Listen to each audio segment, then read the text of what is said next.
وَإِنَّ لَكُمْ فِي الْأَنْعَامِ لَعِبْرَةً نُسْقِيكُم مِّمَّا فِي بُطُونِهَا وَلَكُمْ فِيهَا مَنَافِعُ كَثِيرَةٌ وَمِنْهَا تَأْكُلُونَ.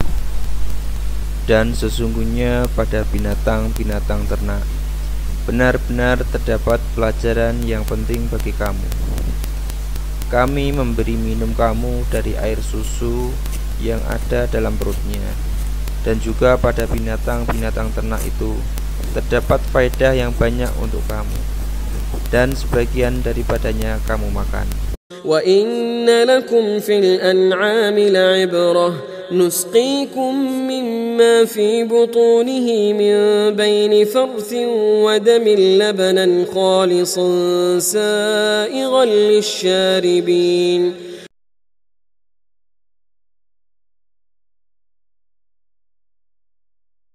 Grass to glass, how milk is made. Cows and other animals that chew their cud are called ruminants. Ruminants are herbivores. Instead of one stomach, like us, ruminants have 4 stomachs to enable them to eat large amounts of roughage. In the first 3 stomachs, the reticulum, rumen, and omasum, food is digested by microbes before passing on to the 4th stomach, the abomasum. This stomach is similar to the human stomach, where chemical digestion occurs. A dairy cow's diet is made up of pasture, supplemented with silage, hay, and grains. Cows graze pasture and eat supplements, which they swallow. The food then travels from their mouths through the esophagus and into the reticulum and rumen. The reticulum and rumen form an almost continuous sac that can store up to 150 to 200 litres. This digestive environment is a fermentation chamber full of microbes that help the cow digest fibre. Fibre here is regularly regurgitated and rechewed. We also call this a cow chewing her cud.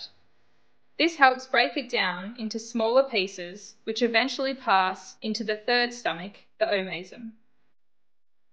The role of the omasum is to remove excess water prior to the broken down feed entering the abomasum, the 4th stomach. Gastric juices are produced in the abomasum, which aid in chemical digestion and kill the microbes. Feed then moves into the small intestine, where most of the digestive process happens, with nutrients absorbed into the blood and lymphatic system. The last segment of the digestive tract is the large intestine. This is the last chance for microbial digestion, absorption of water, and some nutrients. Waste products are then expelled as manure or urine. Nutrients are transported to special cells in the lining of the cow's udder, and then, in an incredible process, those nutrients are turned into milk. A dairy cow produces an average of 25 litres of milk per day, which amounts to about 7,500 litres per year. And this process is how cows turn grass into milk.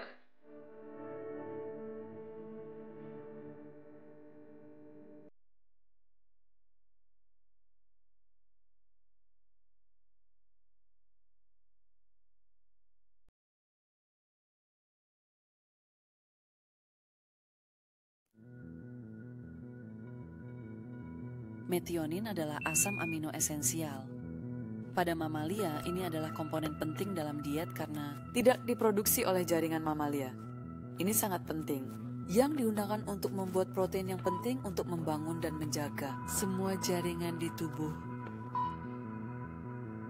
Jika mamalia tidak cukup metionin, tidak ada sintesis protein, yang buruk bagi kesehatan. Dan protein susu mengurangi sekresi dari kelenjar susu dan dijual ke konsumen. Penelitian menunjukkan bahwa saat metionin kurang, protein susu bisa turun 1 hingga 2/10%. Atasi kekurangan. Balchem Corporation menciptakan cara AminoSure M, Methionine Persisi. Amino M, metionin yang terenkapsulasi untuk melindunginya dari degradasi rumen agar bisa diserap setelah rumen oleh SABI. Sintesis susu. Mari kita pelajari bagaimana sapi membangun protein susu. Sapi mendapatkan metionin dari dua sumber utama, pakan yang dimakan, dan dari protein mikroba di rumen. Protein ini dari rumen masuk ke abomasum, di mana mereka dipecah. Akhirnya ke abomasum, di mana mereka dipecah menjadi asam amino individu, termasuk tiosin. Asam amino lalu bergerak ke usus halus di mana mereka diserap ke dalam aliran darah dan diangkut ke sel-sel di seluruh tubuh, termasuk sel-sel di kelenjar susu.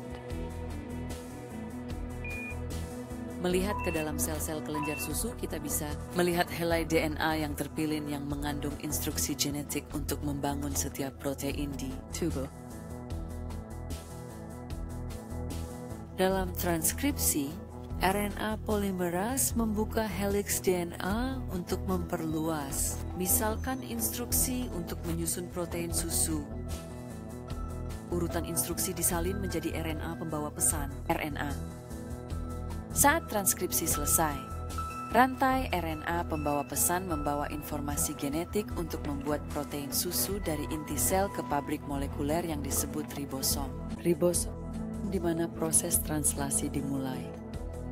Dalam ribosom, molekul RNA transfer mencocokkan instruksi genetik dalam mRNA ke asam amino tertentu. Ini membangun urutan tertentu. Rantai asam amino, protein susu dasar, molekul. Selama ribosom memiliki cukup bahan baku asam amino, molekul protein susu akan terus diproduksi. Saat protein susu selesai, ia dilipat menjadi bentuk yang tepat. Penting untuk itu, ia dilepaskan dan dibawa ke alveoli mammae untuk disekresikan.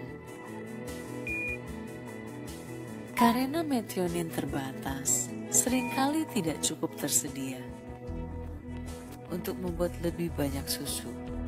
Saat ini terjadi, produksi protein susu berhenti, mempengaruhi kandungan protein susu. Berpengaruh pada protein susu dan keuntungan petani susu. Sayangnya, kebanyakan sapi perah yang produktif kurang metionin, serta menggunakan diet tradisional tidak memberikan hasil karena banyak yang terurai oleh mikroba di rumen.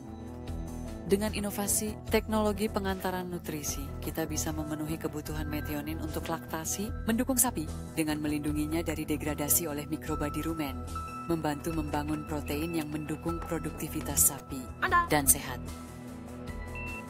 Di Belchem, kami memahami nutrisi susu dan tantangan ekonomi peternak susu masa kini.